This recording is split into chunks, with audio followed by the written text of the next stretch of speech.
there is no great thing. There's no great thing that is left in the open where anybody can pick. If you see anything always readily available, that thing has no greatness. Anything that is cheap, the value is low. Value is low. That's why Christianity took the blood of God himself. The only thing that worth the blood, worth God turning into the rigors of 9 months in the womb and passing through all that and dying, tells you the worth of Christianity. Hello, today I welcome you to the inspiration that has changed many lives. Your full attention on the word today will break every limitation. All things were made by him, and today you will be made. Refuse to be distracted and you testify at the end of the day. See you later. God bless you. I want you to know that anything that really worth something will cost you something. And the greatest thing you will need to achieve anything from God, please record it in your spirit, is patience. Is what? Patience. Patience. Is patience. Why the devil cannot manifest the fruits of the spirit? The devil can manifest the gifts. That's why Jesus didn't say by the gifts, because the devil can fake the gifts. They are gifts of the spirit, right? But they are fruits of the spirit. The devil can't. He cannot, because the fruit of the spirit can only be obtained by patience. That's what Satan doesn't have. And one of the strongest weapons of Satan against a child of God is impatience. Impatience. Always making you flare, only to regret years later. They employ 2 of us in a company, and one of us is patient, one of us is impatient. Did you think there's any company, any important company they employ you that they will not insult you? Is it possible? No. Is there any project that will yield you something big that you will go through it without insults? Never. There will come a time, maybe your own comes earlier than mine, or maybe mine comes earlier than you, when your time of insult, because your insult time is your test time. Sometimes something means and everybody thinks it's you when you don't know anything about it, and you can't take this nonsense. You walk away. The one that has patience, take the nonsense and stay, and you give everybody the reason why you can't stay, and they all understand with you and say, no, that's not a place. God forbid, leave that kind of place. And then 10 years later, you discover that you have gone nowhere. The one who took that insult to swallow it has become something. And you now realize that if you had what was there to just overlook it, it is late. That's why before you make any step, know why you are there. Before you came to church, before you decide to stay in church, know why you are there. So that another person's behavior will not determine how far you go in life. So that another person's lifestyle will not determine where you stop. Let your eyes be on why you are here. If you know there is something that is needed in your life and it is in this place, man, when they match your leg, tell them sorry. Don't wait for them to tell you sorry. Be focused. Be focused. Know why you are here. Know why you are here. Hold on, please. The pastor returns in a moment. I'm sure you're blessed with what you've heard so far. Please think. There are people around you who should hear this message. Your brother, your sister, your mother, your father, or your friends. Why not share it to them? And then, if you are watching for the very first time, please click on the subscribe button to enable you get an alert whenever a new video is being dropped. Don't forget to like and drop a comment. Let's know your response on the message. See you at the top. Thank you and God bless you. There was a place called Shiloh. It was supposed to be a place of celebration. It was always a place of celebration, Shiloh. Anna couldn't celebrate because everybody had children. All her mates had grown-ups. She had none. She went to Shiloh. All others were rejoicing, enjoying, eating, drinking. She was sad, she was praying.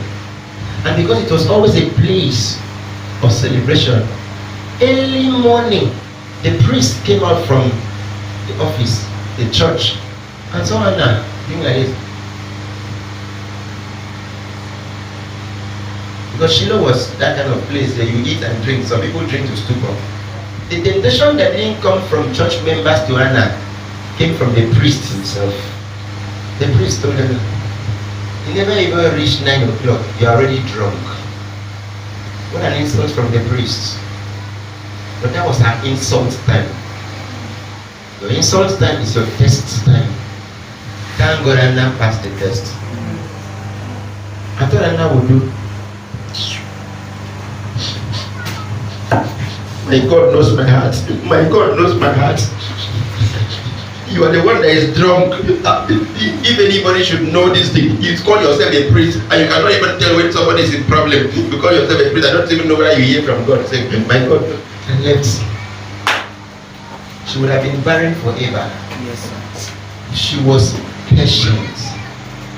She said, my Lord, in the midst of that kind of insult, with the burden in your heart, what you have been going through. If you know what Hannah passed through in the hand of Peninnah, their husband was Elkanah. Elkanah married two. Peninnah had grown up children. Hannah could not even call Peninnah's children to say anything. She has passed through, and then she was praying from her heart because of her sorrow, looking for a child. And priest that is supposed to come and help her pray came and said she's drunk. Oh, what a test. And she said, my Lord, thine handmaid is not drunk. I'm a woman of a sorrowful heart. I'm praying because I have sorrow in my heart. I need answers. There is something God will not do except He pass through the office of the one He calls. Be careful. He said, believe in the Lord your God, and you shall be established. But for you to make progress, prosperity, you must believe His prophets.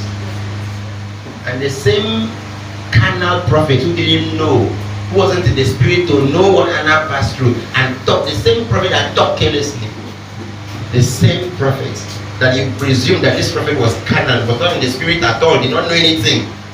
The same prophet said, today that prayer is answered. That day Hannah took it. If she had allowed the behavior of the priest to change her focus, the behavior of the priest would have determined how far she would go in life. So know why doing what you do. Praise the Lord.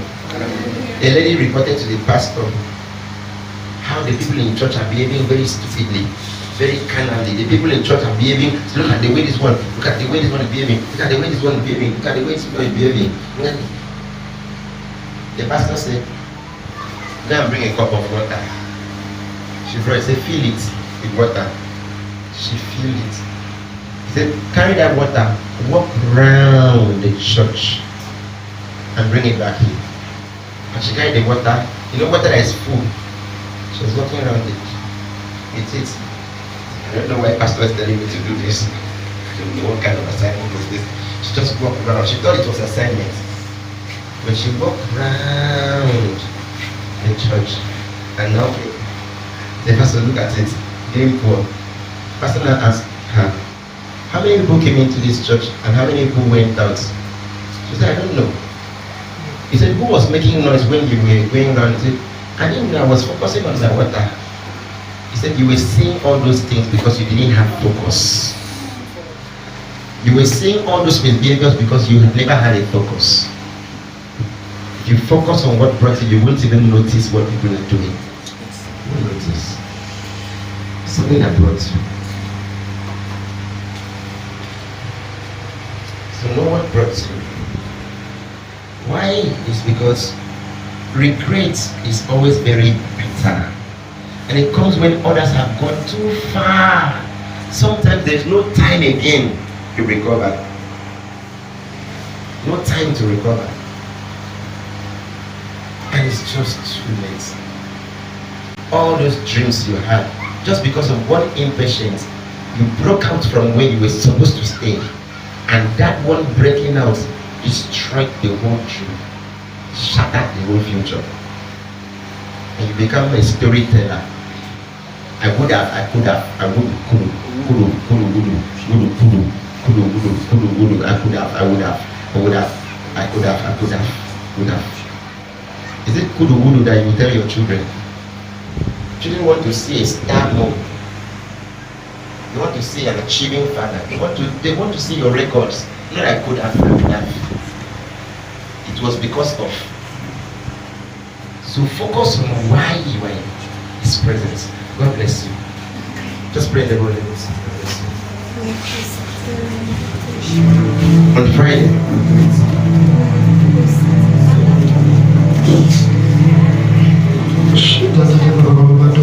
Thanks for watching this very video. I'm so sure you were blessed. We are committed to ensuring this video gets across the nations. I will invite you to partner with us by clicking on the subscribe button and sharing this video. Remember also to like and leave a comment. Let's know what you think about the video. I celebrate you. See you at the top. Bye.